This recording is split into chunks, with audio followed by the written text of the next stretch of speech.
First off, I think we should let the panelists introduce themselves. So, Alison, do you want to start? Yeah, just sit down. It's very relaxed here. So you just need to... Yeah, just... Hello. Yeah. That's it. Hi, my name's Alison Fielding, and I'm head of creative for the Beggars Group, which is the largest independent record company, I think, in the world now, which is great for us. But and it's the umbrella, under the umbrella are XL Recordings, Rough Trade, I've forgotten any, 4AD and Matador Records. So a very diverse cross-section of bands that I have to work with. And my team, we have an office in London and in the US that I head up. And I kind of look after all things creative. So that's it, really. Hi, I'm Yannicka Honey and I'm a photographer. I've been photographing musicians the last 7 or 8 years.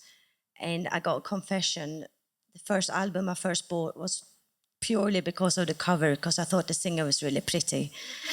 And it was Blondie.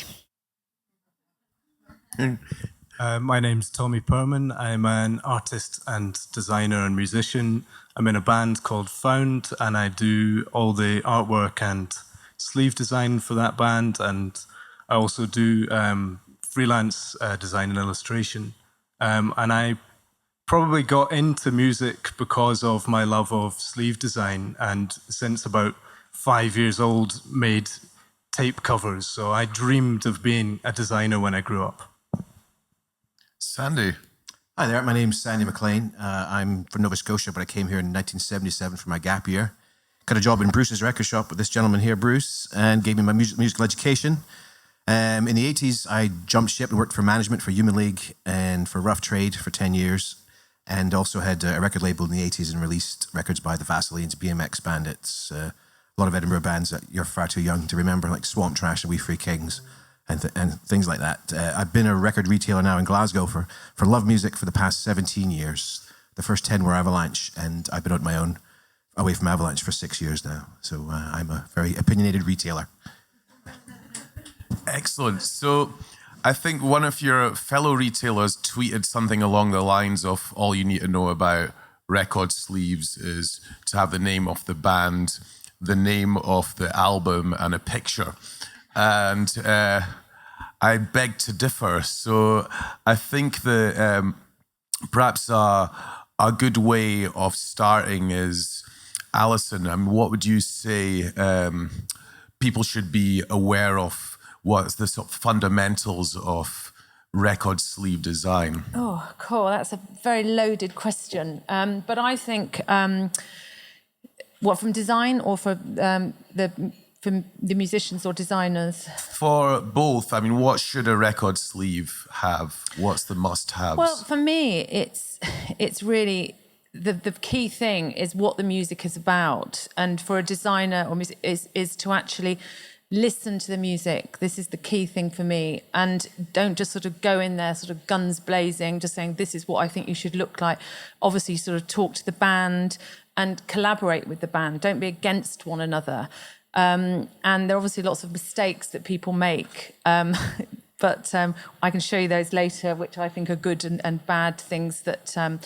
But I think, you know, it's like I keep saying, it's very, very important that musicians and designers collaborate, that they discuss the themes, that it's very personal to bands, their sleeves, so you can't be against them and just come up with your ideas. I think it's really, really important that you can, as a designer, you can try and gently sway them how you think, you know, because obviously how you think it should look, but listen to their ideas and as well. There may be someone in the band from art college, which is sometimes a hindrance, sometimes a help, but don't be against them.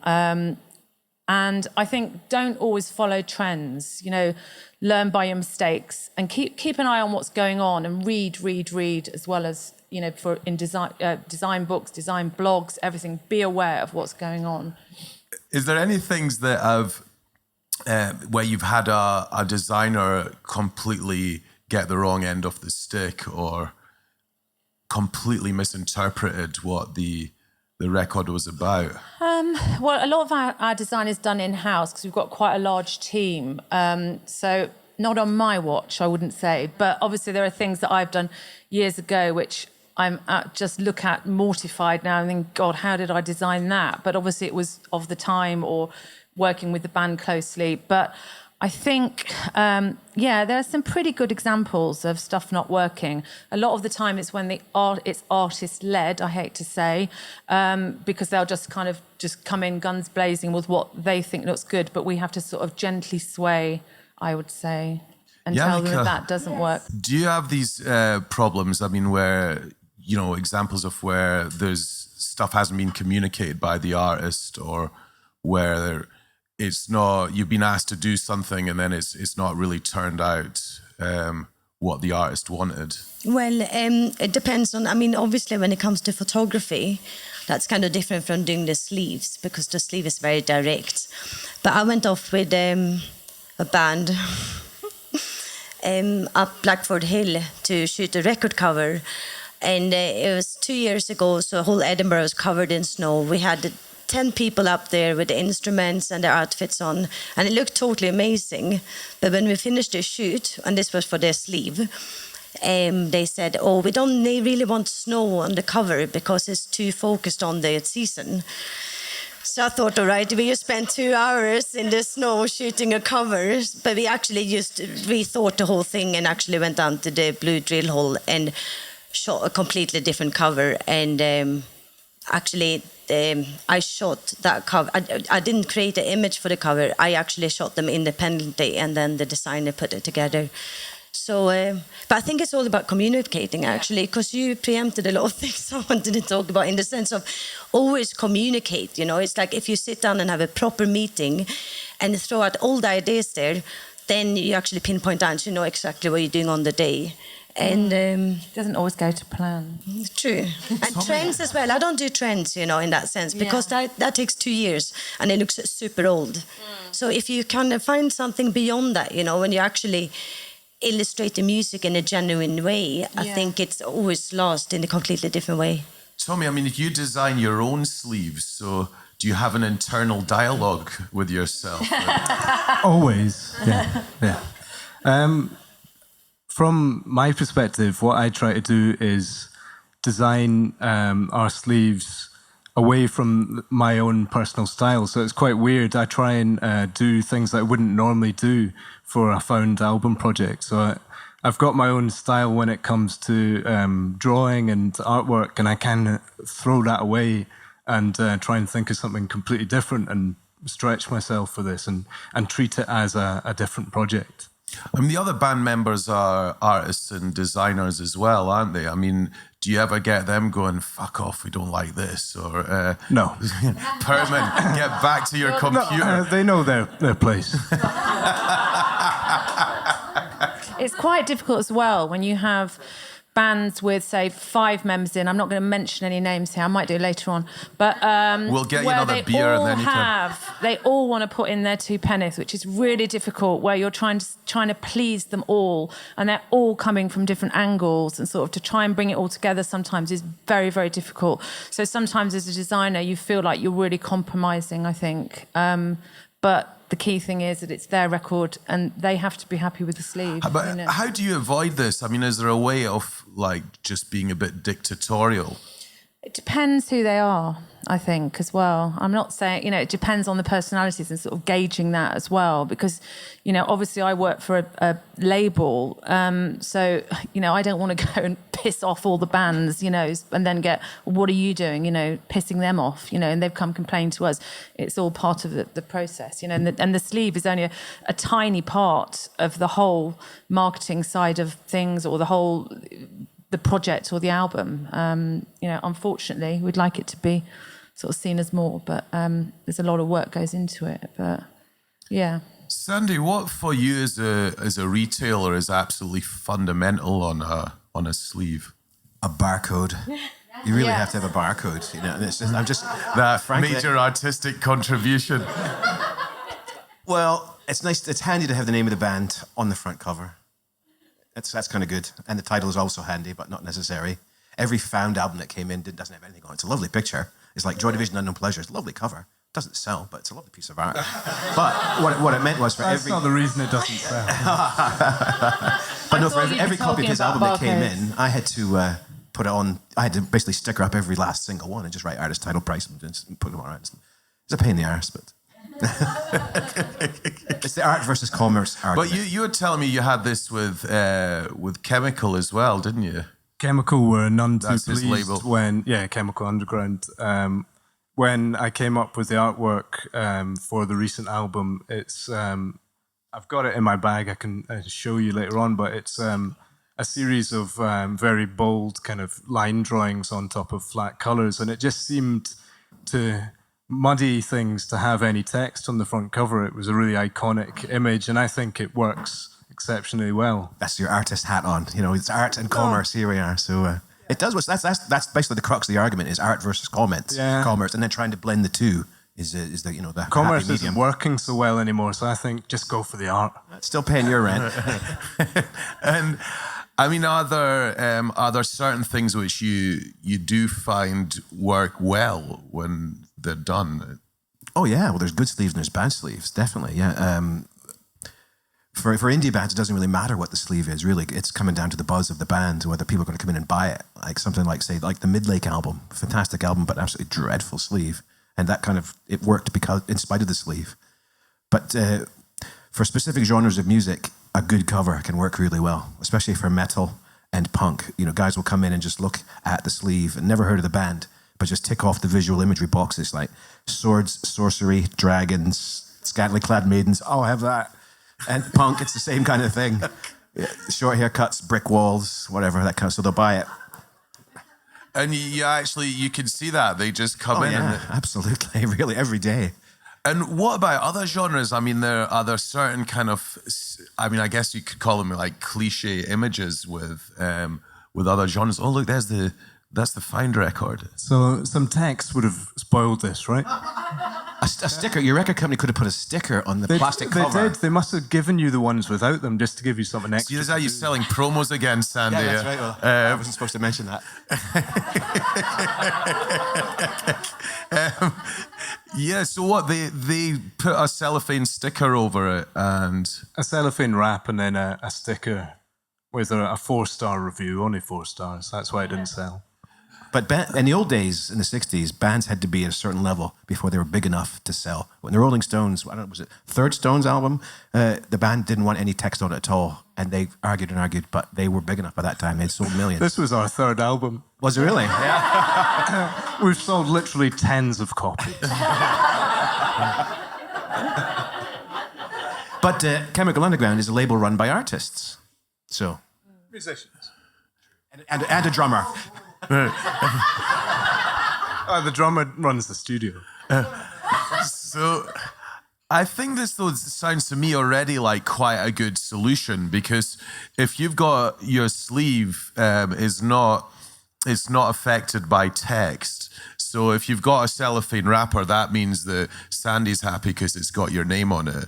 And it's got sales points. Good, review. You get a great review. Fantastic. That's what the people, the undecided, the swaying voter wants. So the people then buy the record and or the CD, and then they can just take the wrapper off, and it's in the state that you would want it to be seen. And I would say 70% of the sleeves that we do don't have the band name on or the album name on them, which is quite interesting. And I don't know whether it's just because we have sort of got our own way and just don't want the image to be... You put it on the spine. Well, it has to be on the spine, obviously, and with all the catalogue number and stuff. But it's just... The it punters always don't goes look on on the the shrink spine. wrap. Not on the and then promo, it's I off looked. and gone, thrown away. So are there... do you notice this with different genres that you need to be going for certain designs? Would you back what Sandy's saying on this? Or if you've got a folk album, presumably you wouldn't put like scantily clad maidens and dragons and sorcerers on the front.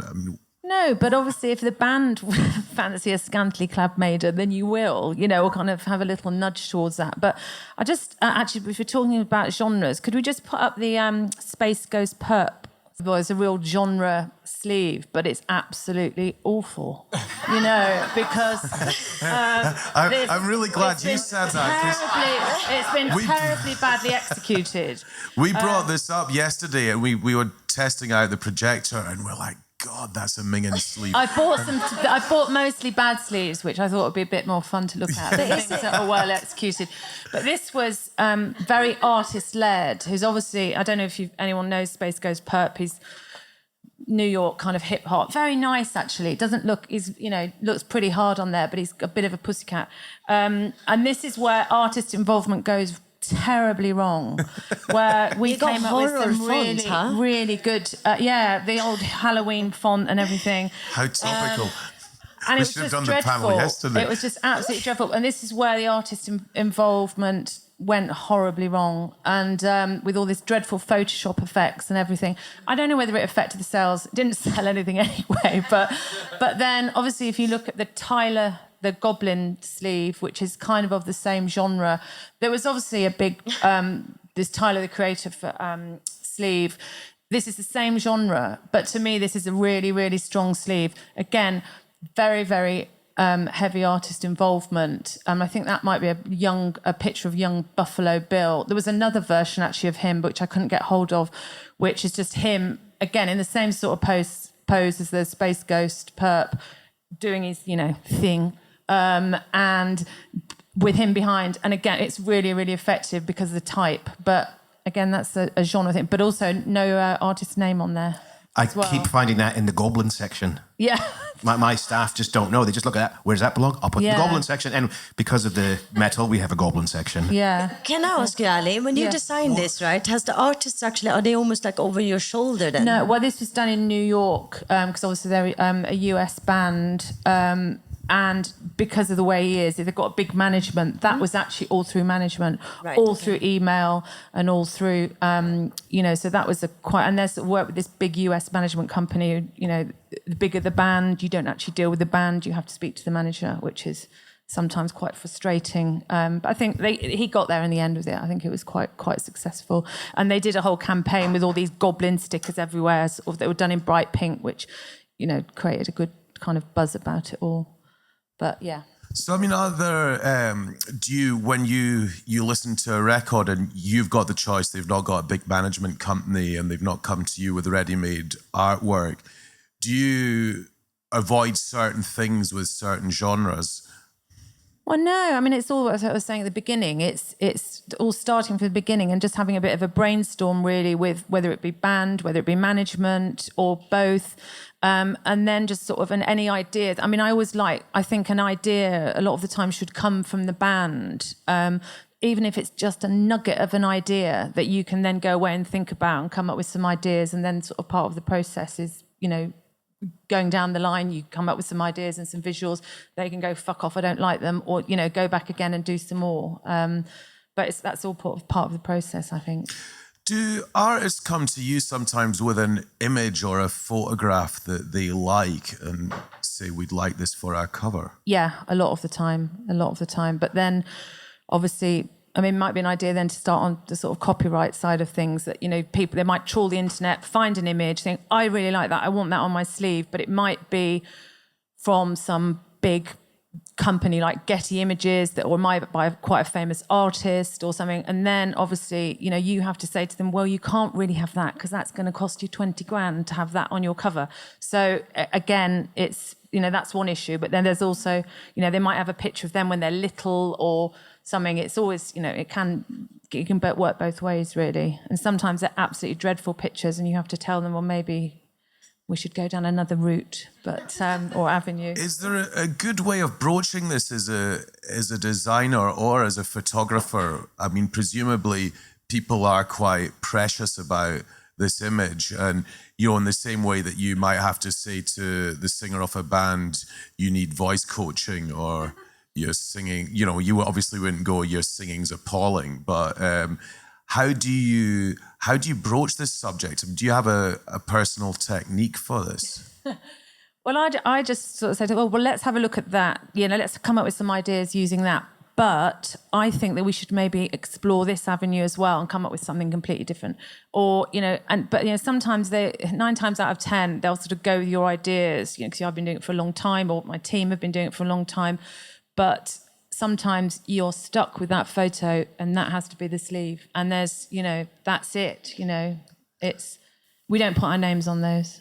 People often trust me, though, when it comes to the editing, because when I shoot people, obviously they want to look good, like you got an image of yourself. And if you got a band with like maybe 5 people, then every single person wants to look really hot. But actually, I don't release images where people look hanging, but actually it's a strong image that really matters. Not that you have the like nice quirky smile or you look like blue stealing out, It's actually the image by itself is really important. Yeah. And I really, like, again, talking about communication, I talk to my bands when I photograph them or the musician, and often it develop into that they just let me edit the pictures and I hand over maybe just 3 or 7 or 17. What do you do though if you've got some photos of artists and you're like, I don't want to use that? Do you just not show that to them in the first place? Oh yeah, totally.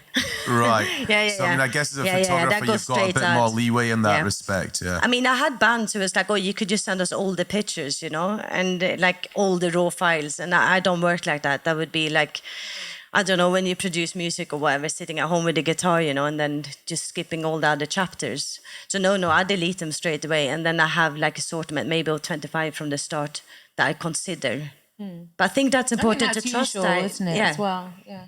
I think a nice trick to do when feeding back images to a client is to give them maybe 2 or 3 options. Don't give them tons. Make them feel like they're having input and giving a valuable choice, but don't give them control over everything. So just give the same sleeve in a different color option. Don't give them 2 entirely different ideas, because you're just going to open up a whole load extra work for yourself. And have you got any sort of magic way, if you've got 5 musicians in a band that all want to all have a different viewpoint? Do you have a way of dealing with that? No. I've not had many instances where that's been a problem, but I have done sleeves for a library music publishing company, and they've sent the image round the entire office, and then everybody's pitched in with their suggestion, and that's really annoying. You just want feedback from one person. Design by committee is never good. Or marketing departments.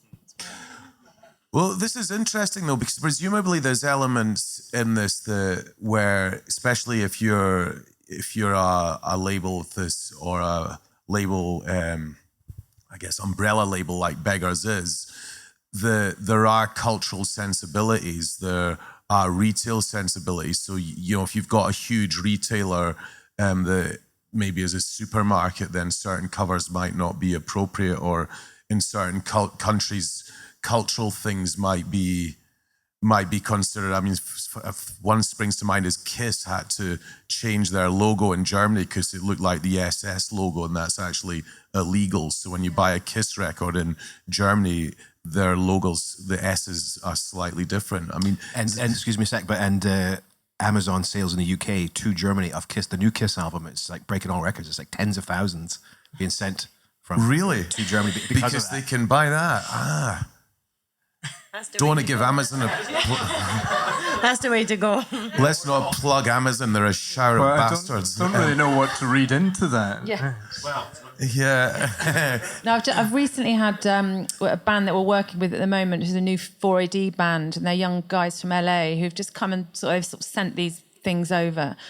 And basically it's a swastika, and they want to use this in their artwork. And I'm just like, you can't use this. This is a swastika. And they're like, can't you just put it in somewhere? It's fine. And we had to try and explain to these 18-year-old kids from LA that actually it's not very appropriate with a European market, that we can be actually using a well, anyway, but but they just didn't get it. And that's just a real example of, Could you not switch it the other way around and make out it was like some kind of ancient Indian thing? No.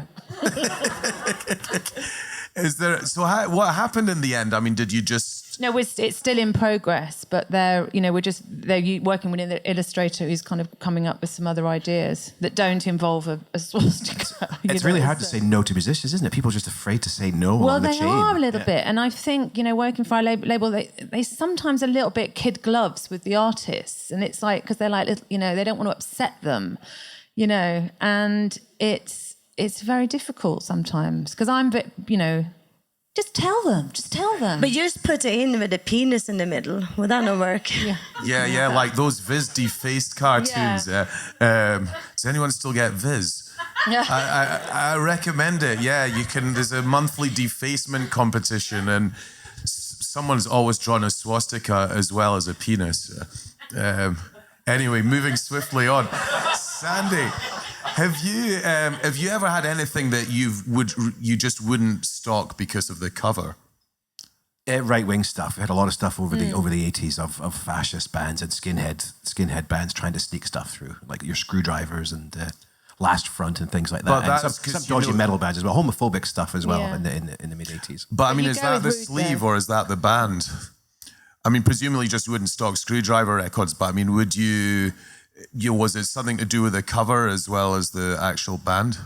Well, there's both. It really is. It's a whole package kind of thing. It's a whole package. But and there was the whole argument of the metal bands that had medical photographs of big, autopsy photographs and big guts. Was it Cannibal Corpse? And they have these big, huge spilling gut pictures. And I was like, I'll just. What's wrong with that? Well, there you go. It's horses for courses.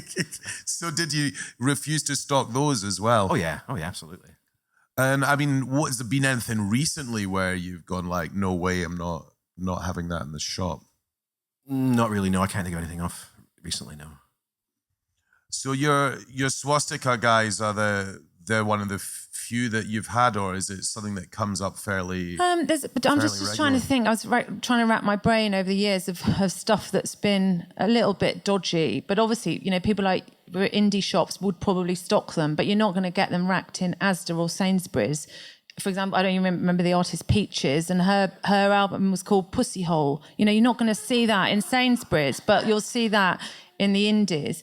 And there was also Terry Richardson, who's a photographer who I hate. I just don't like it. It's just, and there was a picture of him. He likes young girls, and there was a picture of, and it was really on the edge. It was really on the edge of this girl in a very sexual pose, like Terry Richardson's pictures are. And for me, I found it I didn't want to work on it. I can't even remember Whirlwind Heat, I think the band were called. But, it was really dodgy, really, really dodgy. But again, it's the real, we put it out, but. That leads on nicely to a couple of images I sent Michael over today about things like album covers, like what the hell were they thinking? Here, the Guns N' Roses one, the original Guns N' Roses debut album. This was the one that was yanked after women complained about a robot raping a woman. This is worth like £25 now, but that's on like Geffen Records. That went through dozens of people, dozens of meetings to be approved by the band. Obviously, they were afraid to say no to the artist, but look at that piece of shit. Really, that's just offensive on many levels. And the other one, the Blind Faith one we have along here, this is a massive record. You probably sold thousands of it. Eric Clapton and Stevie Winwood, like what they called the very first supergroup. Here we go. I put the new deluxe version over. Let's just put a naked 12-year-old girl on the front of this. Jimmy Savile played it a lot, I suppose. But what were they thinking? So do you have either of these in your shop? I mean, if someone came in and offered you that 25 quid Guns N' Roses one, would you just sell it on eBay or something? I don't do eBay. I must confess I have sold it in the past. I don't currently have it, but it comes and you look at it and you go, all right, okay, then yeah, there'll be some sad guy who will buy that. So you put it out.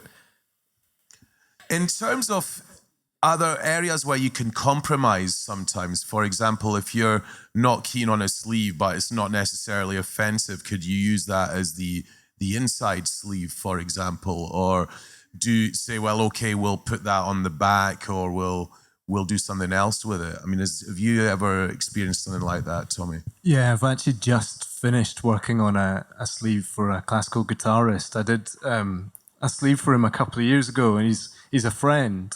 This guy, his sister went to art college a long time ago, and after I did the last sleeve for him, she got really offended and said to him, well, you know, you've got an artist in the family, why did you go to somebody else? And so this time around, she painted some stuff for him, and he wanted me to do the layout and typography design. And the images are horrendous. And it's really, you know, in this situation, I would have very happily suggested completely different artwork, but I know that I can't because of the situation.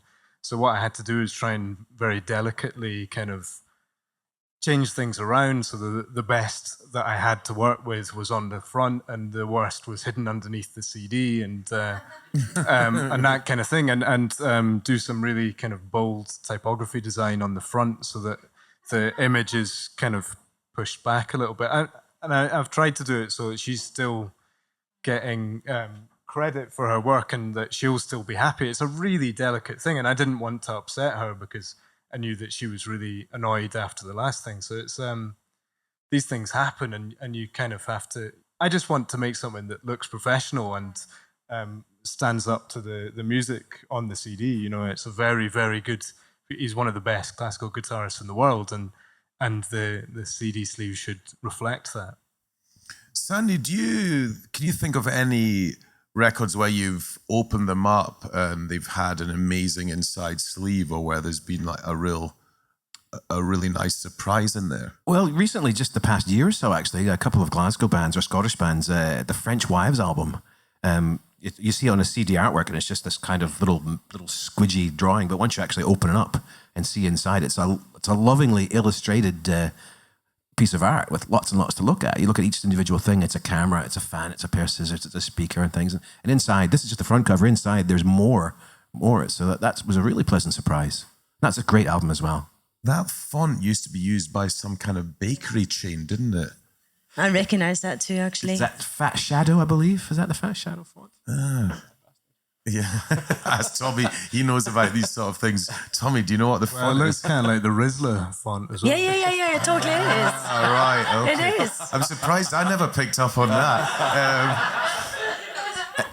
Been using smoking papers too long. And also, just the other one was the wooden box. The wooden box sleeve is an absolutely lovely piece of art with things that reveal itself. Oh, that's the different one. Sorry, it's actually the album. That's the wrong one. That's just the new one, which is just a kind of bizarre piece of art. Yeah. Yeah, it's a tooth, but it's also a set of legs walking through the loch, I believe. It is a tooth, but it's... Right. It's a dual image. Look, can you go back a minute, Mike, and just... Can you go down a wee bit more? Can you just bring that? This is kind of... It just keeps appearing, and I wanted to show some iconic, to have some fun with it, and some iconic sleeves, and that's one of them. That's just a great image. So when did this cat replace the baby? There's just a tribute website with these kind of mock things, and the Ramones album is on there as well, actually. You want to show the Ramones one? That's just like taking an iconic sleeve and having some fun with it. Are you allowed to do that? I mean, if you photographed a Smurf or a Lego man, something like that, are you allowed to have that on your cover? I don't see why not. It's an homage, isn't it? So I don't see why. So it's not like image rights or anything like that? I don't think so. Not unless, say, the Ramones got pissed off about it, or their management or something like that. It's a massive grey area. Yeah, it is, yeah. Because there's a case recently in the States where... chiptune and 8-bit music. There was a covers album of a famous Blue Note jazz album, and different artists each doing a kind of chiptune version of a jazz song.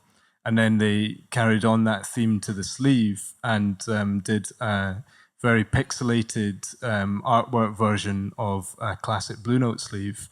And the guy who released the record ended up being sued by the photographer for millions of pounds, and he's completely put out of business, and he gave up releasing music. He practically gave up the will to live. So it's a very difficult, salutary tale. Yeah, if in doubt, we've got a legal department, so I always ask him. He'll give you the right answer, or just say, yeah, that's okay. But it's a tricky time. Or not. I'm thinking there's a band called Apparat Organ Quartet from Iceland, and their cover looks like it's the band members, but they're depicted as Playmobil or, play people. And what they did, though, was when you look closely, it's not photographed, they've actually painted them. So do you think there's a difference between painting and photography? In terms of the legality of Not it. philosophically or artistically, obviously, but in terms of legality and image rights, I guess. No, there isn't. Because the example I was talking about, they had completely regenerated the image. It wasn't just an image pixelated. An artist had redrawn the iconic photograph, but in a court of law, they argued that it wasn't original enough. Right. So don't pixelate other One people's of my bands wanted to use The Simpsons on a cover in the 80s, and there's no way we were going to use The Simpsons. So what they did was got a Simpsons t-shirt and took a picture of the guy wearing it, and that was fine. Yeah. Probably wasn't fine, but yeah.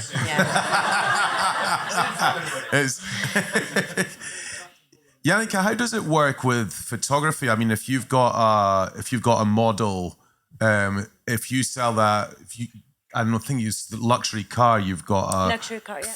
Could you bring that lad up? Because for me, with my covers, it's like they come in different styles, This one is luxury car where they actually bought the image of me, and that's my niece. But with your niece, did her mum or did she have to sign something? My sister, no, she hasn't signed anything for that, no. Right, so your niece might sue you if you piss her off. Yeah. Right, so probably not the best example that's to not use. a good example. But you can't see her face, so maybe that's true. And why is there no car in the picture? Well, I'm not the band, so I can't answer that one. But for me, with the covers, it's like either selling a picture or shooting for the designer to put it together. Do you want to get the Orquesta del Sol one up? Because that's what happened after we spent 2 hours in the snow. Just quickly on the... Well, I remember the image thing is... If you've taken a photograph, there's the copyright thing there, but then obviously... it doesn't stop at that. I mean, you need to get a model release form, don't you? Yeah, if you use a model. I mean, the band even should sign the model release. But then some people, because it's such an active thing, it should just happen. But some bands are actually quite resistant because they think they're releasing the image, but it's kind of released anyway, But it's used to be, because these guys didn't sign anything, but that's a job I did for them. So, yeah, I know. It's a little bit murky there. Alison, what was it you were saying this story about? Oh, the Vampire Weekend story, which is quite interesting. I don't know if haven't actually got a picture of it, but it's Vampire Weekend sleeve, the last album. The photographer, the band worked with the photographer. They're very highly involved with the design of all their releases. Worked with the photographer. It was a picture of the girl. I don't know if you're familiar with it. And it was fine, just paid the photographer for the rights of it. She then suddenly, it was a picture of this woman taken about 10 years ago. She then sees a massive billboard of herself in Times Square. That's me on that picture. And sued the band for $1 million because the photographer hadn't got the model release. I mean, obviously that's a large, that's a kind of big hitter. But you could get people coming after you, for a lot of money. And how does it work then with paintings? I mean, is there, or any other images? I mean, is there any difference with these things or any legal things that should be considered if you've got a picture of a statue or?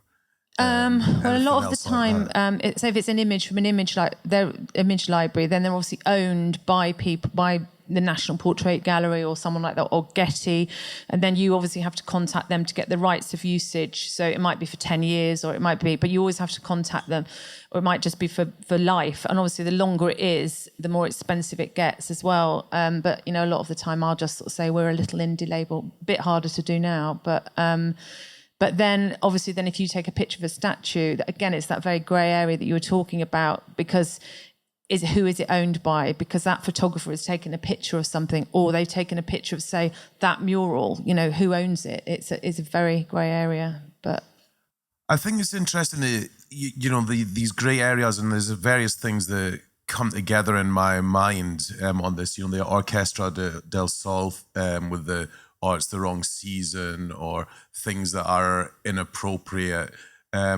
I mean, are there any examples of things that you can think of, Alison, where you've got it all pressed up and, you know, the name's on there, it's all out there, and then suddenly you notice that something is probably maybe a street sign's got something silly written on it, or, you know, the image, something in the image actually undermines the whole record or the artwork. Not generally, I wouldn't say, but I'd say what tends to undermine the artwork is sample credits not cleared, that it's already gone or it's been printed, and then suddenly the sample people come back or who it's been sampled from and say, oh, we don't want you to use that, or try and charge you a stupid amount. Then it obviously has to all be taken out and repressed again, but not in terms of the image, I wouldn't say, because that should be obviously, I would say that somebody should notice that.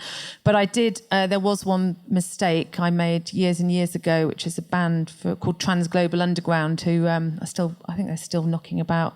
And there was a song and it said, tell this to everybody wherever they are, and we did this repeated type that was tell this to everybody, and just cut and copy, hundreds and hundreds of this, tell this to everybody. Nobody had noticed I'd actually typed it in as tell this to every Bobby.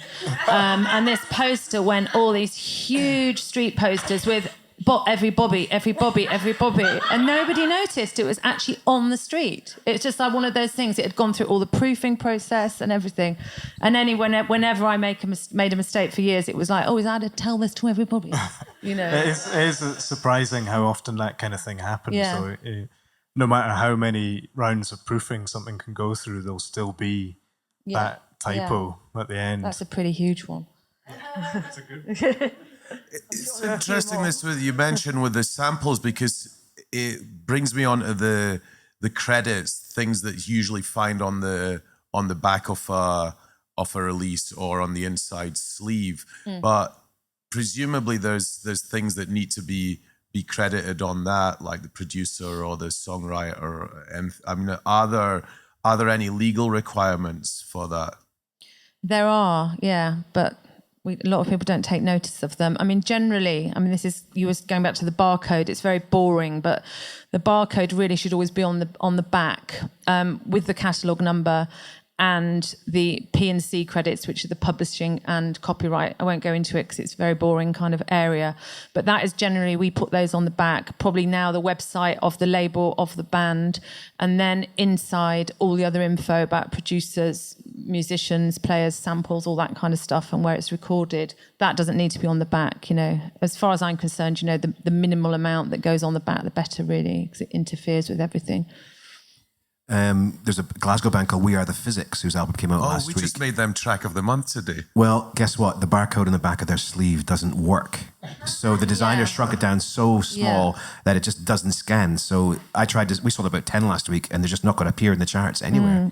I couldn't get it to work. They have to be a certain size as well, and the colour as well, that obviously with your scanning machines don't work. I can't remember if they can't be red or can't be blue, but basically always do them black, because then you're safe. You know. Yeah, they have to be high contrast, and they've got to have a certain amount of blank space either side, and all these dull things. And can't be too. I mean, a lot of people do really large barcodes, but there is a certain. We always try and do them the minimum they can be, and you've got to be able to read the code for the barcode. Necessary evil, but there was it's really important. A nice trend for a little while. A certain designer. For an offshoot of Warp, did a range of sleeves which really made a virtue of the barcode, and they had the barcode kind of the huge ones going right round and like weaving in and out and stuff, and I really liked that, you know, make use of the ugly stuff that you have to put on there. But did it work though? Could you actually scan it with a thing? Yeah. So it was completely readable, but you know, it just extended beyond necessary. Where do you get the barcodes made? Who makes the barcodes? There's a program that you can use for your Mac, and it's just you type in the number basically, and it generates it depending on the system that the record label use. I think it's called UPC or something like that, or EAN, and you'd need to find that. Or perhaps the record companies would have a production department that they would. But you'll need to find out, I suppose. How much they cost these days? I don't know. I'm not sure. And you can probably download When I it. ran a It shouldn't be label thin. for a while, the distributor supplied me with the barcodes for free. It was just... It used to be £50 per barcode. I think it's down to like 20 we or used 15 to get or them something in like that little now. paper packets, and you used to have to paste them in or We send them to occasionally the get them in the printer. But post now for- there's a generator that does it. But generally, as a designer, you can leave the space and get the manufacturer to drop it in. It's really frustrating for me as a retailer when a new band comes in with their new CD and you turn it over and there's like the stamp that's sponsored by the Arts Council or Creative Scotland. It's like, where's the barcode? There isn't one. So it's gone through the process of being approved by the Arts Council, call it what you will.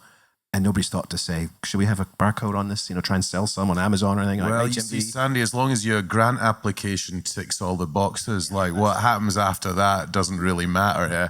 Yeah. Wow. I think it's a record number of questions. There's quite a few about physical and downloads, which we'll definitely cover. But I think, Sandy, why have a barcode if you're just doing a limited release? Well, if you're just doing a like debut single or a small release, you don't need to. If you're going to sell it at gigs and sell it to your fan base, you don't really need to. But there's the whole thing, are you going to gear for success or gear for failure? Most people gear for failure.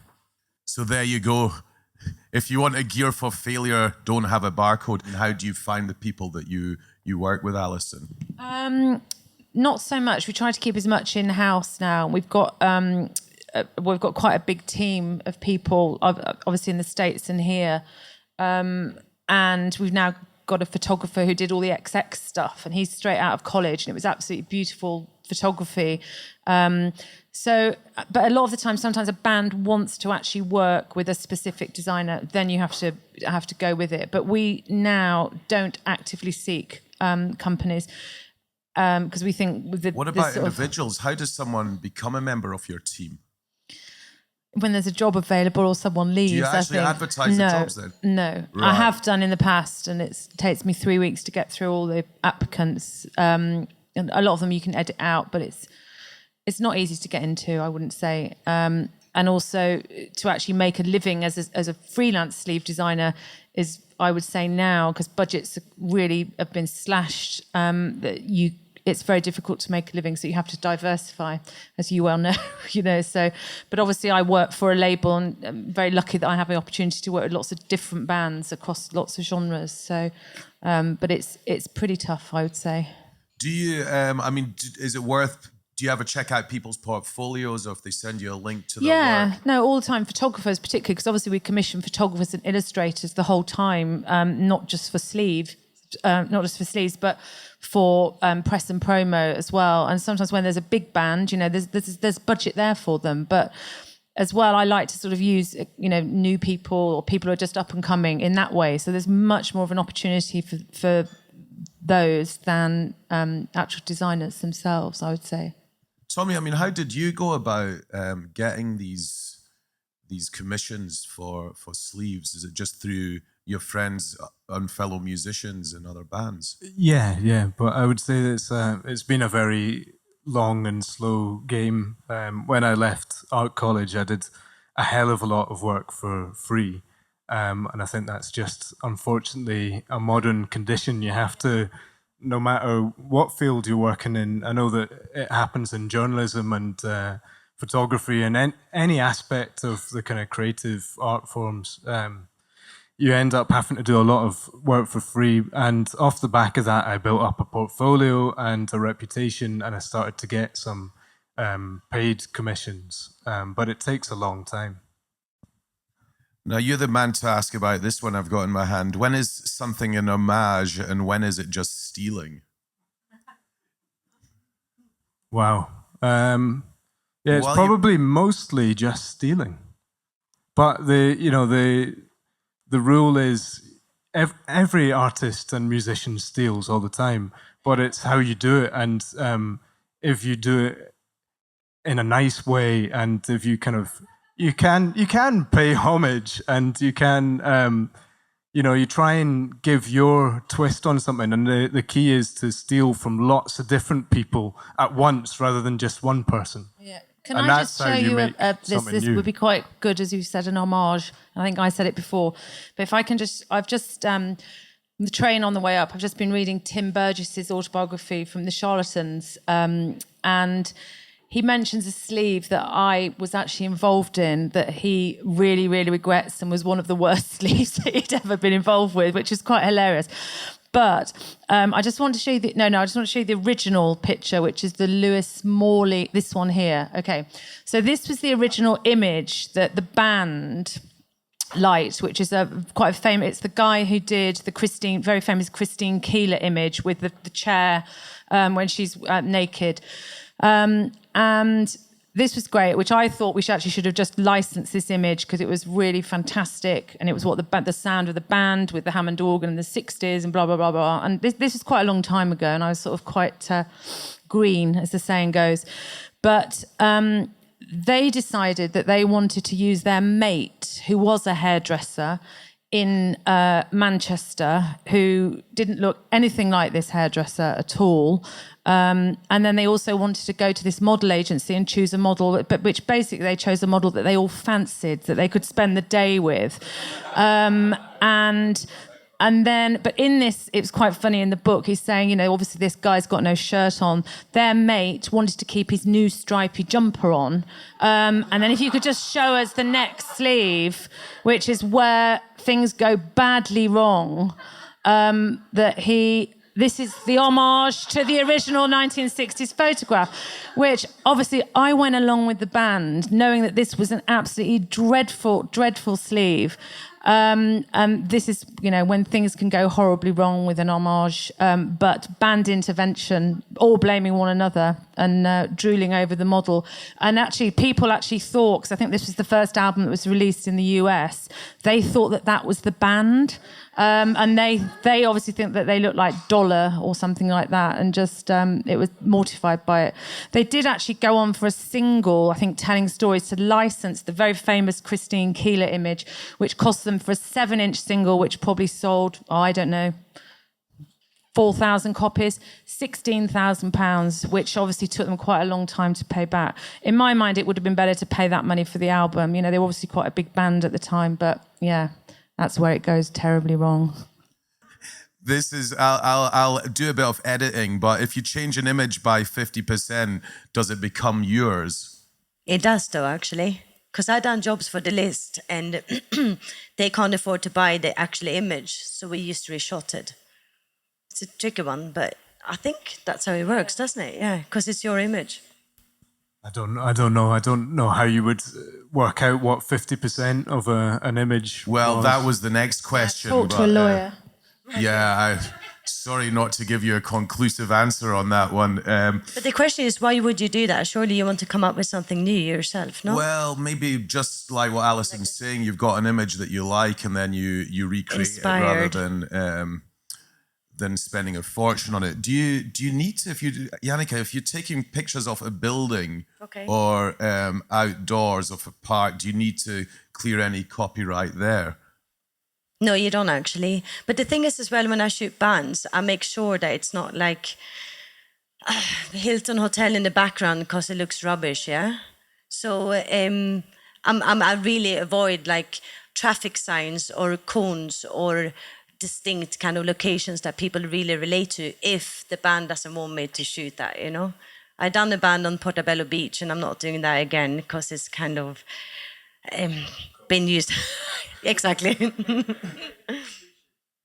So I think one thing that I've got on the list to ask, and it really is this question of when people really start to design sleeves is in the days of 12-inch vinyl and albums, and then you got the CD, and I remember people moaning that CDs, were that you couldn't do the artwork as well for CDs, and now lots of people are looking at it on a tiny little screen on their phone or on an iPod. I mean, how do you reconcile these different sizes and formats as a designer?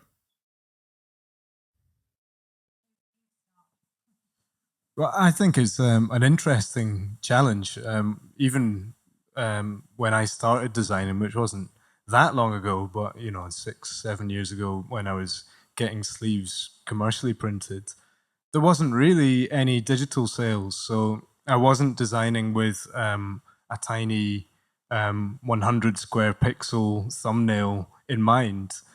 And a lot of these sleeves have now become available online as downloads, and so they have to be shown in that format, and they look terrible, the original artwork reduced to that size. So now when I'm designing sleeves, because it's so easy to do, working in Illustrator and Photoshop, just to have a quick preview of what it's going to look like at that size, I do that all the time just to see if it's going to translate down to that scale. And does this influence your designs then? Yeah. And I think I like design challenges, and I like the technical constraints. So for me, it's a really interesting challenge to try and make something that will work really nice on a 12-inch, but also on a tiny little iPod screen. If you can get it to function on both, then that's surely a success. What sort of things do you keep in mind then when you're doing that? I mean, presumably you don't want tiny bits of writing on there. Well, clearly not from the example we saw at the beginning. But I mean, are there any other obvious things to avoid if you're designing for digital or for those little images on phones? Yeah, well, I mean, things like kind of fine half-tone patterns and that kind of thing, and lines close together, which would look really nice, large scale, blown up, and when you can hold the sleeve in your hand, but when it's reduced on screen, it can become a kind of diffusion pattern and look really weird. So that might be something to avoid, but there are ways around that, and you could maybe adapt the sleeve at different sizes so that when it's really small, you just use a kind of simplified, bold version of it, and then you kind of really go to town on the 12-inch version. Alison, do you do that? I mean, do you have do you adapt the designs for which format they're being used for? No, not really, because I design in a very sort of minimalist way anyway. So usually my designs can adapt down. But we might get something like, could you just put up the Grimes cover actually, which is an artist-led sleeve. It's a bit of a mess. There's too much going on, but bits of it work in isolation. And this is an example of, I think some of it went out as this is, but obviously when that's reduced down, it's a mess at this size. So when it goes right down to an online thing, you can't see it. So actually sometimes what we'll do is actually design a pack shot or something with just using an element of it. And in fact, but that this is used, but that is something that this artist says, she provided this sleeve. And then, so you've got no control over that. You have obviously if you're doing your own, but not for something like that. What's this stuff going down the side all about then? Don't know. Just like because that's actually the sleeve as well. Yeah, that's all the sleeve. That's the whole sleeve, unless you know that that's Grimes. I mean, what is quite interesting on this has been nominated in the Vinyl Awards for a Sleeve of the Year. So, I mean, I don't know who's doing it, but which is quite interesting. Do you think she just took that image and stuck it on and then the stuff at the sides just there to fill the space? But that's just because it's the format, yeah. Because, I mean, can you show us this is something we're talking about for photographers where, you might think you've got a beautiful portrait and you probably have. But make sure it's the right format, one by one. Yeah, it's a square format. Because if you go into the horrors, I mean, that's actually no record sleeve though, but I mean, that's okay picture, yeah? If you want to use that for a sleeve, you're fucked. Because if you crop that into one by one, it would be nothing left of either the guy on that side or the other side. No, it's not used for a sleeve, but just for photographers to think about. Don't go for the band for a whole day, shooting everything in landscape or portraiture. This is something I was obsessed with doing, right? I only mentioned it about half a dozen times, so... Do you want to crop it? Let's just sort of pretend we're going to make this into a square. Yeah. Mikey, look at this. Yeah. So can you move it so you could bisect both of these lads on the... I think it's basically impossible to sort out the CD cover with that one. So, I mean, if you've got... Was he the ill one, yeah? The ill one is the one... Shh. Who was ill? Which one was ill? They all look ill. Right, okay, so the story is I went down to photograph the horrors. and I didn't know who they were, right? And I was really struggling with the names. But this pal over here with the big hair, which is Ferris. Ferret. Ferris was really ill on the day, and I ended up feeling like a mother, like referring to him as the ill one. So yeah, that's what not to do when you shoot a band. But I think actually it's really relevant though with the format, because sometimes people don't think about that. You know, the CD is going to turn out to be 1 by 1 as a square, so everything had to be shot like that. Otherwise, you're just wasting your time and the band's time as well, basically.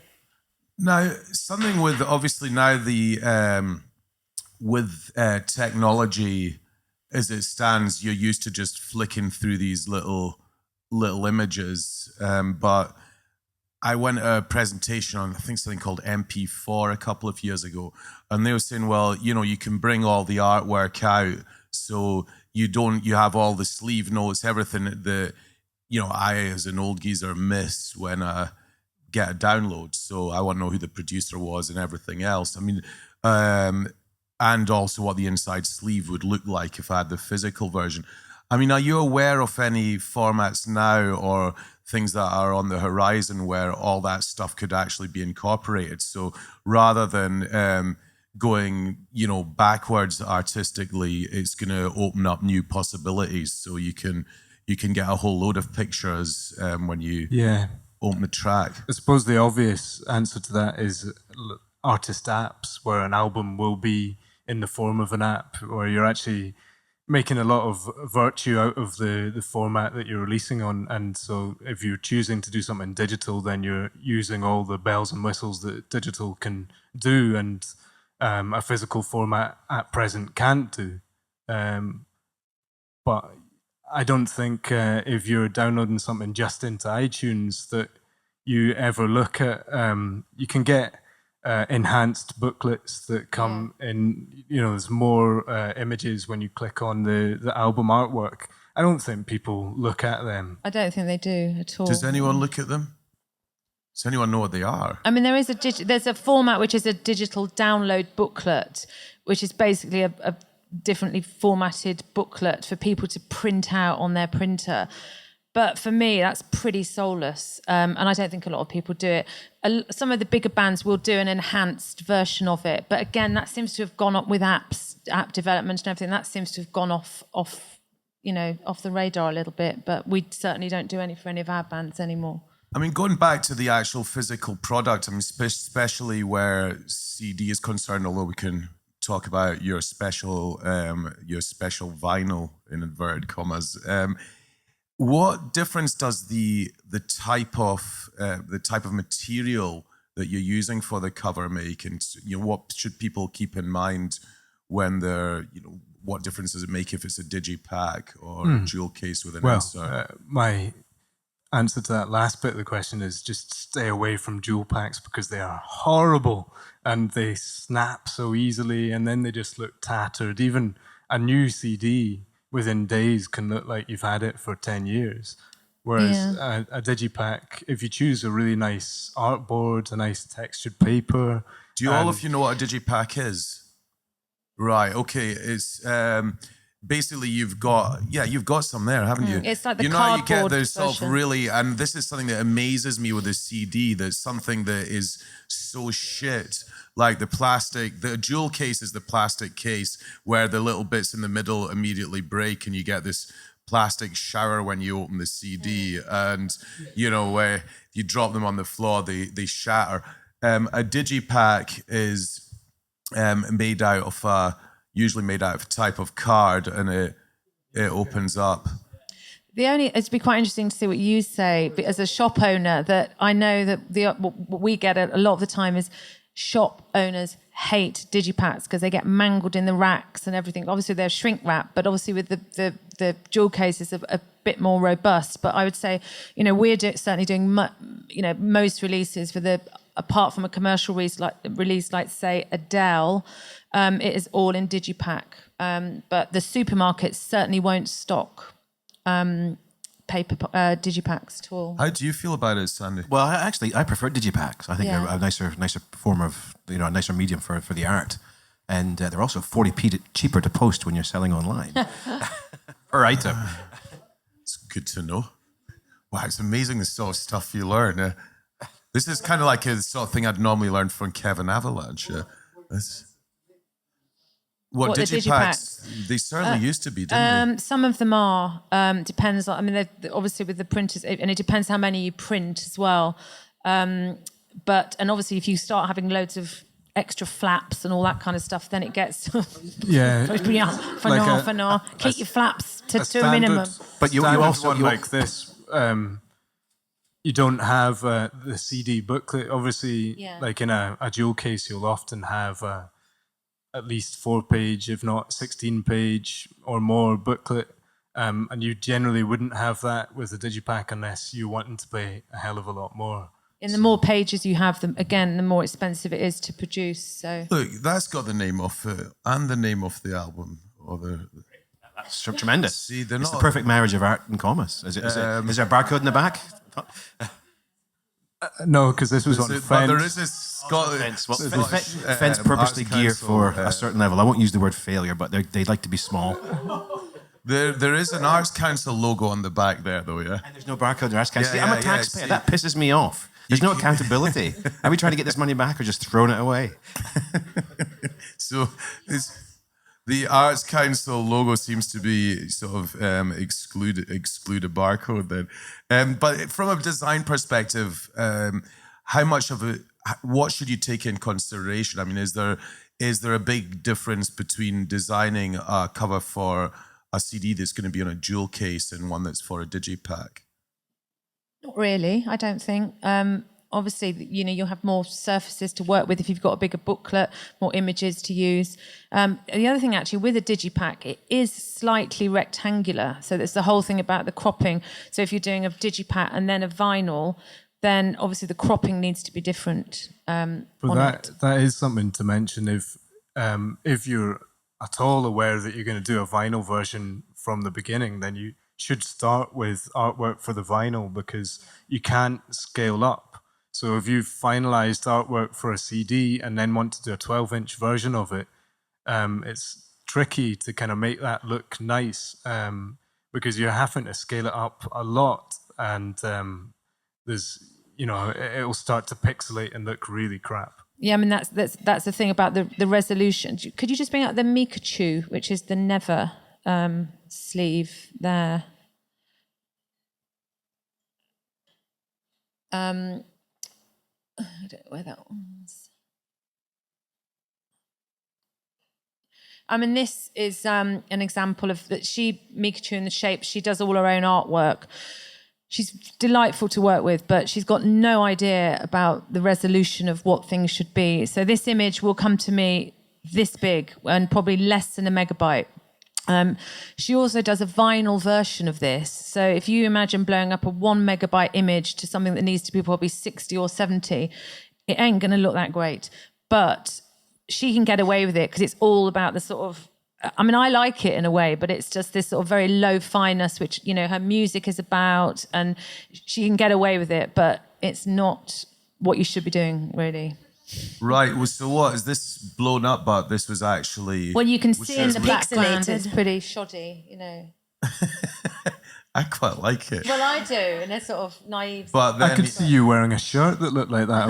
it's pretty much. It's that, that granny wallpaper you get, like the sort of Anna Glitter or something. I'll blow the shirt up, Tommy, and it'll be almost identical. Yeah. 3D.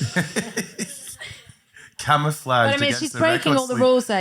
It's the low resolution image. She's using all the worst Photoshop filters again, but I don't know. She gets away with it, I think. Could I say this to musicians? Please check this out, because we are talking about this before the panel, because we got a whole load of pictures that were how many did you send, Sandy? About 8 or something.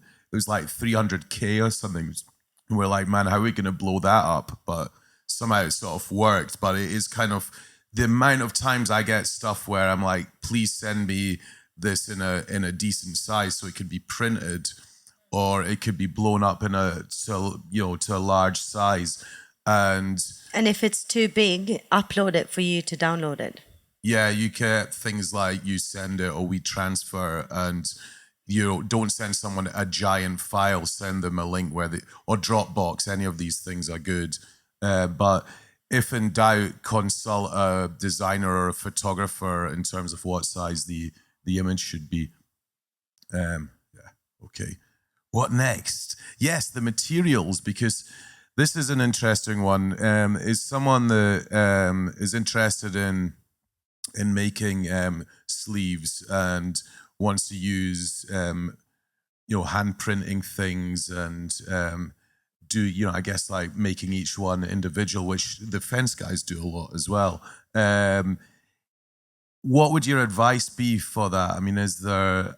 There's one great story where with Milo. I don't know if any of you remember Milo, electronic musician. His first rock and roll. Yeah, that's the guy. And his first single was 7-inch, and they decided to go DIY by spraying the sleeves, except they didn't take the vinyl out, so it just destroyed all the records because the paint seeped through the paper. But I mean, other than not having like the actual record in there, are there any other sort of bits of advice that you would give on this front?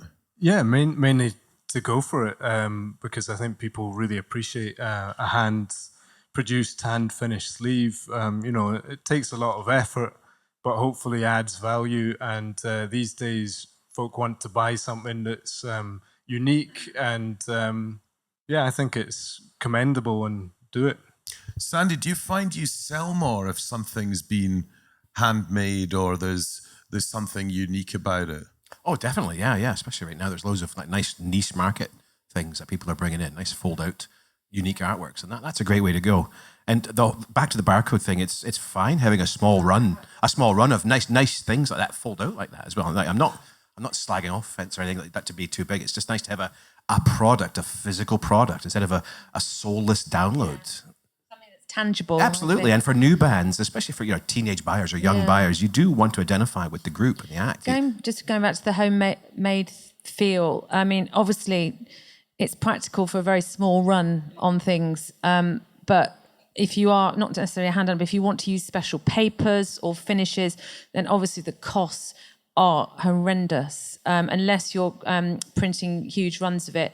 For example, the XX have just printed the first edition of their album on mirror board, which is, as it sounds, a board that looks like mirror. You can't really tell because it's printed over it, but it creates a certain effect. But it obviously added to the cost of this package by 3 times the cost that it normally is, and that was only in a digipack.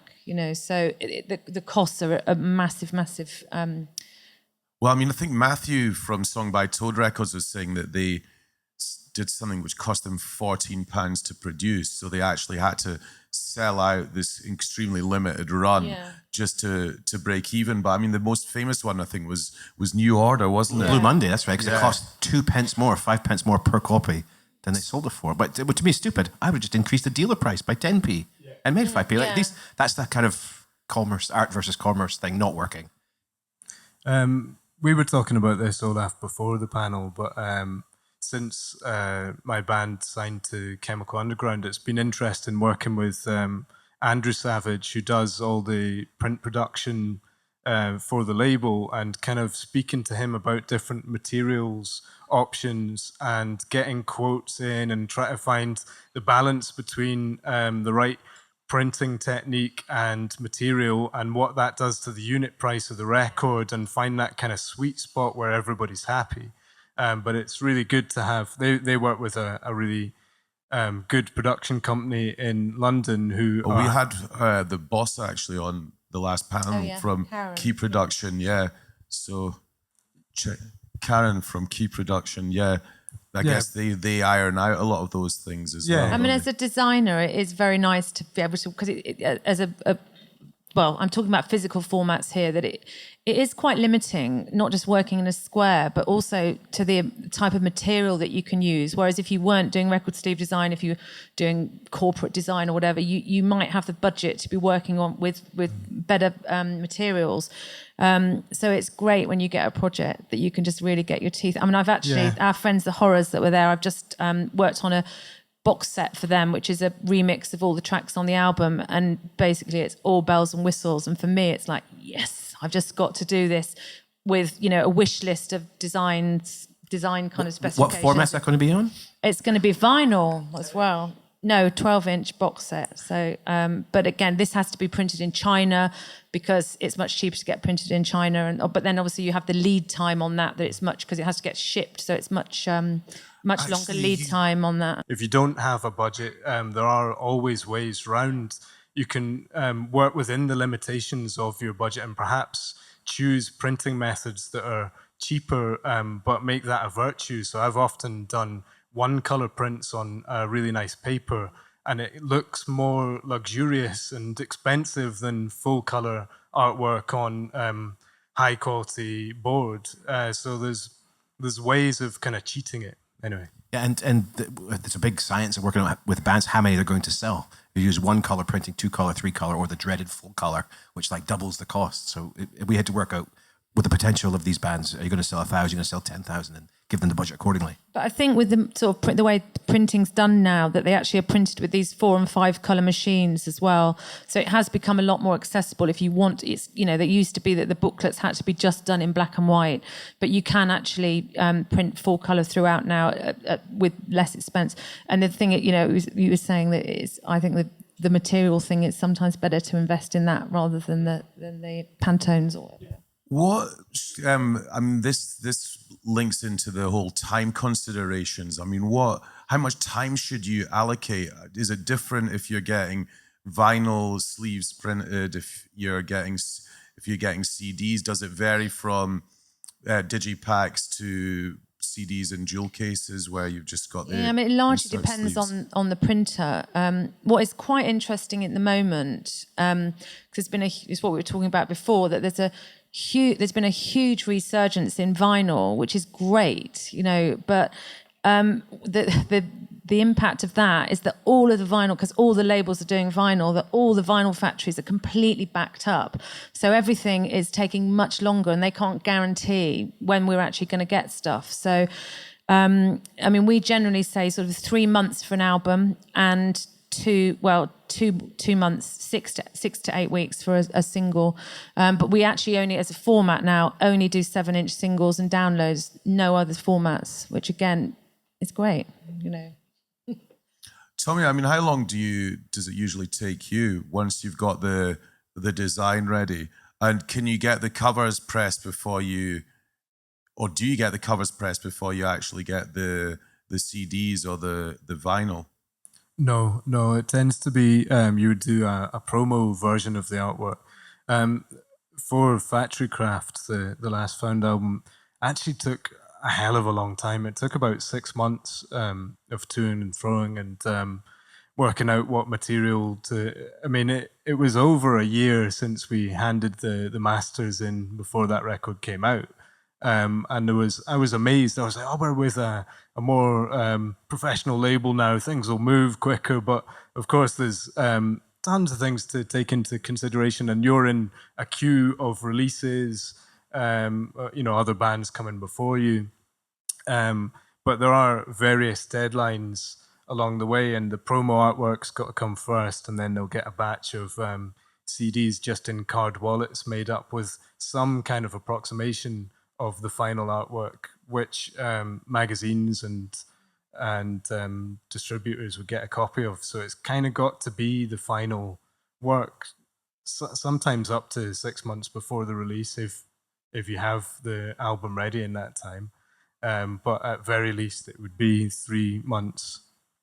There's a lot to do, and you want to try and proof as much as possible so that you don't have a really embarrassing mistake on the sleeve. Very rarely does the 3-month deadline hit. We're constantly getting memos about it, but there's obviously other factors like the tracks aren't ready, or everything has to all be there at the same time to get the record out, really. So, and in terms of how would you say it divides up in terms of people commissioning photography or specific artwork, or just going out and finding something that they like and bringing that to you? Is it, in terms of the more done with photographs than illustrations, are you able to put a kind of ballpark figure on how it breaks up these days?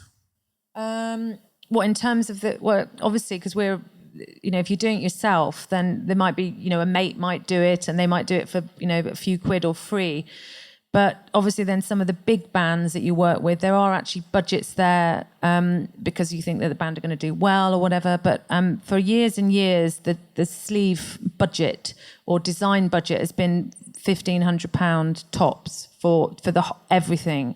But that's been like that for about 15 years and has never gone up or down. But obviously then some people might do it for less.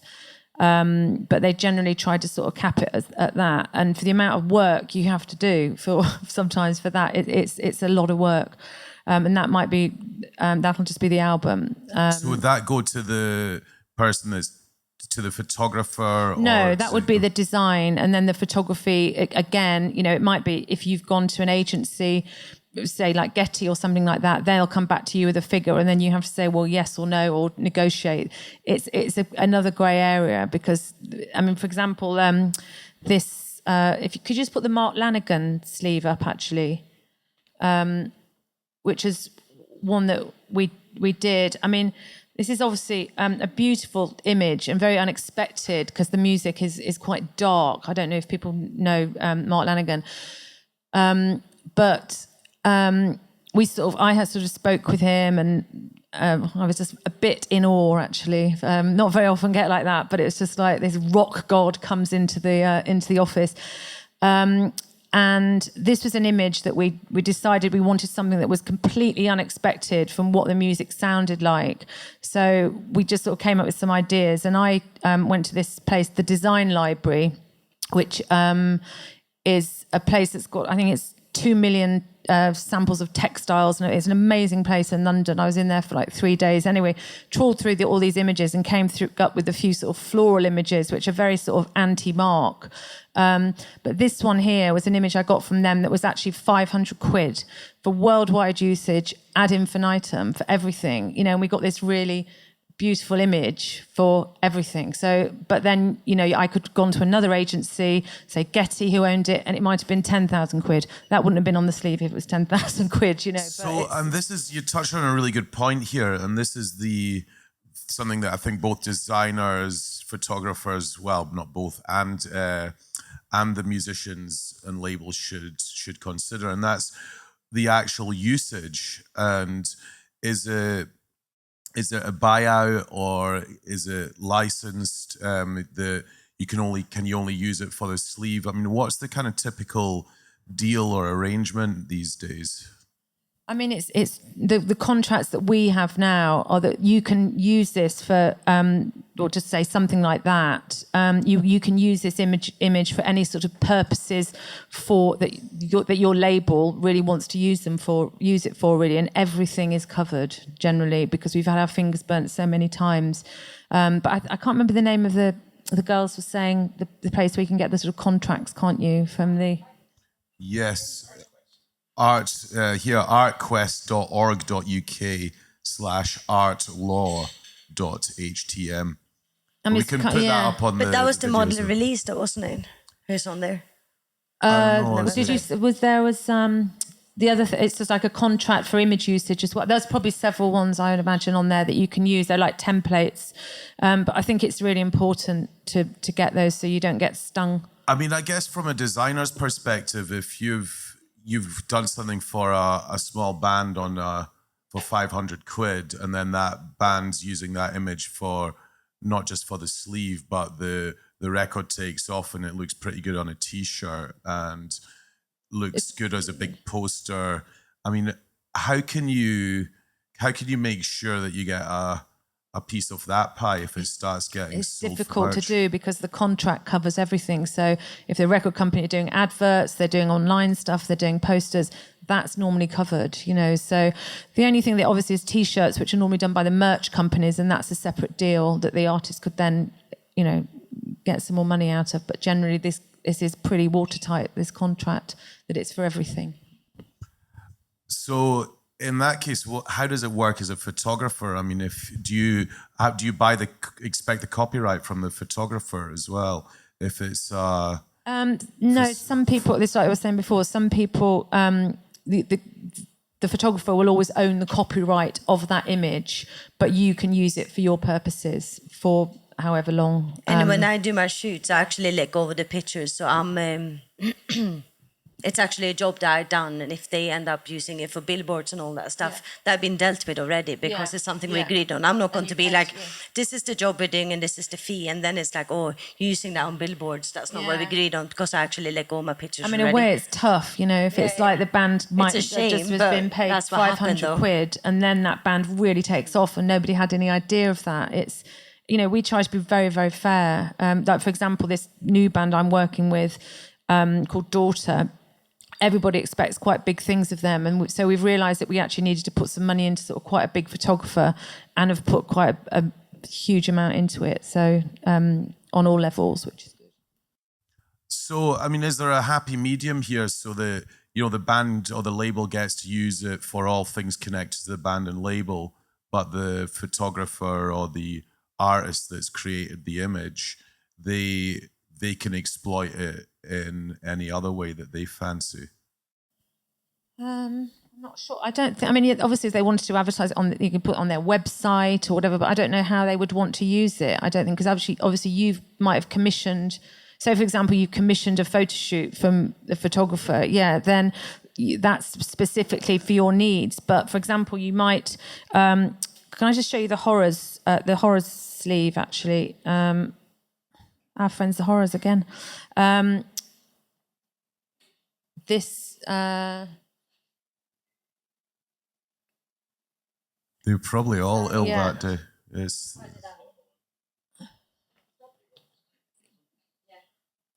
Yeah, I mean, this is an example of we commissioned the photographer Neil Krug, who's a bit of a zeitgeist photographer, American, got him over here, and he didn't really come up with the results. So in the end, we had to use one of his images. We went through hundreds and hundreds of his images. This wasn't actually from the shoot that we commissioned, but this is an image that was used, and we had to pay him extra, even more than we bloody paid him already. You should have got Yannicka. Yeah. You'd have lost the guys on either side, but only half of them. The ill one would still have been in the middle, yeah. But that wasn't a record sleeve. He still owns that. You see, he still owns that because it wasn't made for us. So we bought this image to sort of use for our purposes, but he can do what he wants with that, you know. So you were asking about the difference between a license and a buyout. Yeah. So this has been licensed, yeah? So there'll be terms within the contract that this can be used, but then the artist or the photographer is free to use it again in exhibitions and their own work. So are there any, I mean, I don't want to get too bogged down in the legal technicalities of this, but are there any resources? Does this covered in the ArtQuest, or is there any photographer or designer websites? I think there is one. I'll have to look into it, but I'll let you know. I think there is. For musicians, the Musicians Union should be able to give you advice on that. So we're kind of running out of time here, but I guess there's one that's that I quite like, and that's what makes a memorable cover. Another beautifully loaded question, but maybe we could sort of tie it in with, you know, what one or two examples of covers that you each particularly like. I was just saying, I like a different one I have a different favourite every week, but it's. I think it's just iconic images, you know, and it's like. It's really basic. It's like you look at the image, and if that triggers something within yourself, you're not going to forget about that one. Like, I mean, I know that London Calling, the Clash, is a rip-off, yeah? But for me, it's totally iconic with the colours and him doing the guitar thing. I'd like to ask the audience as well, but I don't think there are as many iconic album covers in the CD age. All of these ones we talked about earlier are all pre-CD. They're all like from 1991 before, whether it's Screamadelic or Teenage Fan Club or The Clash. They're all vinyl ones that's imprinted on us. Has anybody... I think it's the format as well, though, I have to say. Since the year 2000 then, or 1995, what are the iconic album covers? Are there any? I'm welcome for suggestions from the audience. Like, past 20 years, what are the iconic album covers? Check this out. This is done on a digipack, right? When you touch it, it feels nice as well. This is the when I first saw this, I thought it was actually Play People, but it's it's a painting. It's an Icelandic band called Apparat Organ Quartet, but that was one. It doesn't do it justice on here, but when you see this in a record shop, even though it's just CD size, it really stands out. I've got it in my 199 bin. It's sat there for the past year. Really? So, yeah. It just doesn't say who the band is. People just flip by it and have no idea who it is. Wow. Seriously. And that's a good point, because I guess then if they're wrapped in cellophane, people can't open them up and see the inside. It's not even wrapped in cellophane. It's been opened. Someone bought it, returned it, sold it to me. I put it in the rack in a plastic cover, but people go through. Shrink wrap as well. Yeah, but that doesn't matter. It doesn't say who that is. That doesn't sell it to anybody. It's a lovely picture, but if you're flipping through the rack, I have no idea who that is. Yeah, if you happen to know, great. But if you don't, if you're the other 99% of the world who doesn't. But when it comes to secondhand record shopping and going to charity shops and vinyl stores that deal in secondhand records, I primarily go by the sleeve. I don't know about other people, but if I see a cool sleeve, I'm going to give that a punt, you know? But as a new release, if that came out and it was £10 in the shop and you were flipping through the rack, like, I mean, just because of the kind of person I am, I would still consider a record by the sleeve, and I would maybe then go and look that up, or try to. If there was nothing on it, I would go and ask you, like, what's this? There's actually, if you go on our Facebook, I put a link up to it, but there's a Facebook site that's just a page that's just dedicated to really weird and warped. And you know what I would say? I would tell you, the spine will define. Retail is detail, and the spine will define. That's good. And eye level is bi level. We got to talk that one as well. Nice. I imagine that in the past it would have been a real pain in the arse to have certain shapes of releases or certain odd sizes. And I can remember when the CDs first came out in the States, oh yes, this is the one. Great site, isn't it? This is really amazing. Oh look, there's Gary again. Yeah, yeah. This is hours of fun. Yeah, but yeah, they used to have the CDs on an actual card backing. Was that guy called Wayne King? Yeah. Like yeah, I didn't quite catch the Y in that. Yeah. Do you find that nowadays it's not really such an issue if someone's got a weird shaped record or? It's not really an issue to me. I kind of like the weird stuff, the individual things. But I tell you, there's a lot of people out there who just hate having weird shaped things on their shelves. They really do. Honest to God, there's so many of my customers who just like to have everything neatly aligned. And if there's a digipack that's a little bit bigger than the rest, I'm going to sell that. Or if there's a weird shaped, star-shaped or unfolding outy thing, there's so many people who, when they're culling their collection, just cull those things first because they're annoying. But they're lovely pieces of art. Tommy, what happened when you released your chocolate single? I mean, did you do that mail order, or did you actually have record shops that? Sorry. Chemical. We actually looked into packaging solutions, and Andrew Savage, who gets quite geeky about these things, read quite a few articles online about how to ship chocolate safely. Although we did all that, and there were a few that arrived broken, so the postal service can still mess things up. I think a lot of the odd ideas that are coming out, whether they're chocolate records or Wins with Sweets, or whether they're VHS videos by the hours, it's to get people talking. It's word of mouth. It's to get the blogs talking. It's to have something cool that you can send to your friend on Facebook, or just to get a mention in a blog. It's publicity. Have you done any cassette designs? Years ago, yeah, but we had to do one recently. I can't remember who it was for, but it was just like a little giveaway thing. But it was trying to find the template and who actually manufactures them as well now. It's quite, but yeah, there always used to be a format, which would be your cassette format as well.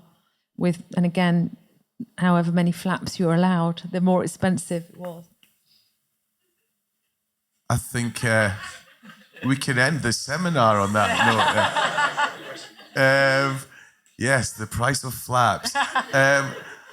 We're gonna most of our seminar guests are going to DJ after this in a self-indulgent manner, with everything allowed, of course, except for the Smiths, Morrissey, or Joy division. So we're going to move these seats away, and then you can go to the bar and order drinks that are incredibly noisy to make all night and listen to a self-indulgent selection of tunes.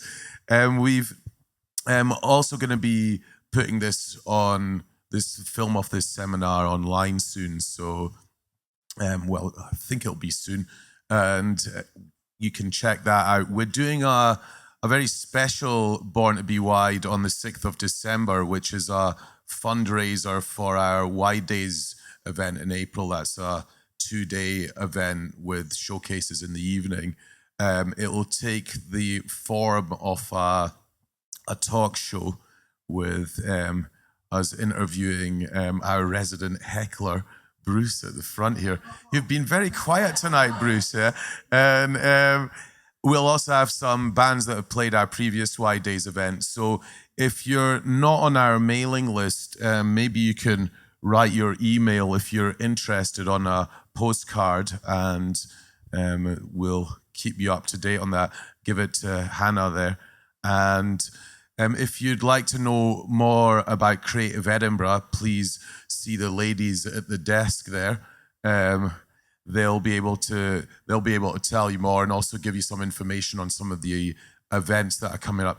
It's creative-edinburgh, is it .com or .co.uk? .com. So check that out as well. And yeah, thanks to everyone that's helped make this happen, particularly the panelists. And thanks for coming along. And please stick about. If you have any more questions, you can ask the panelists over a pint once they've gone to get something to eat. So stick around and see you in a wee bit. Thanks.